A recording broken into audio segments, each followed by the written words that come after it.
ஒரு சகோதரர் எழுதி கொடுத்திருக்கிறாங்க, பெயர் சொல்லவில்லை. ஆனால் அந்த சாட்சி பிரயோஜனமா இருக்கும் என்பதற்காக வாசிக்கிறேன்.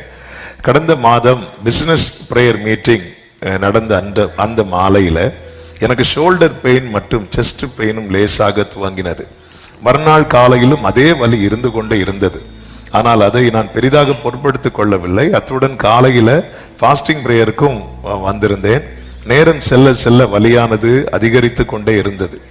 வலி அதிகமாக ஆக மனதில் சிறு பயம் தோன்றினது. ஏனென்றால் 9 வருடத்துக்கு முன்பு எனக்கு மாரடைப்பு ஏற்பட்டது. அதற்கான மெடிசனும் உட்கொண்டு வருகிறேன்.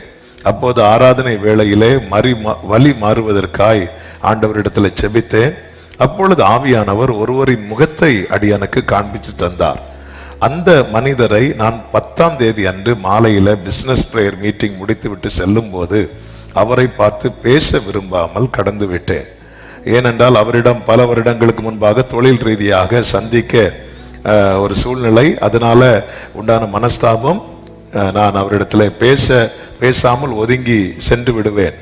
ஆனால் என்னுடைய சுகத்துக்காக ஜெபிக்கும் போது ஆவியானவர் அந்த மனிதரை மன்னிக்கும்படிக்கு என்னை மறுபடியும் மனதில் ஏவி கொண்டிருந்தார். நான் அந்த வேளையிலேயே ஆண்டவரே, நான் முழு மனதோடு மன்னிக்கிறேன் என்று சொல்லி ஒப்பு கொடுத்து தேவசமூகத்தில் அர்ப்பணித்த அந்த வேளையிலே என் இருதயத்துல கையில் இருந்த வலி எல்லாம் முழுவதுமாய் நீங்கி கர்த்தர் பரிபூரண சுகத்தை தந்தார். நல்ல கரங்களை தட்டி தேவனுக்கு மகிமை. ஆமென், ஹல்லேலூயா. நிறைய மெடிசின் நமக்குள்ளதான் இருக்கு. ஆமென், ஆமென். நல்லா நீங்க மனதார, அதாவது மன மகிழ்ச்சி நல்ல ஔஷதம் அப்படின்னு இருக்கு.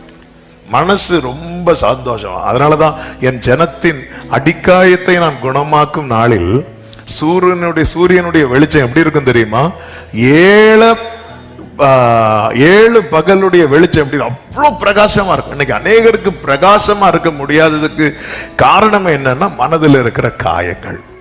ஆமே, தப்பு அவங்க தான் பண்ணியிருப்பாங்க, நம்ம சைடு நியாயம் இருக்கு. ஆனா பாதிக்கப்படுறது யாரு? ஆமே, பாருங்க ஆண்டவர் எப்படி எல்லாம் டீல் பண்றாரு. கர்த்தர் நல்லவர். நீங்க மனதார மன்னிச்சிருங்க. ஆமே.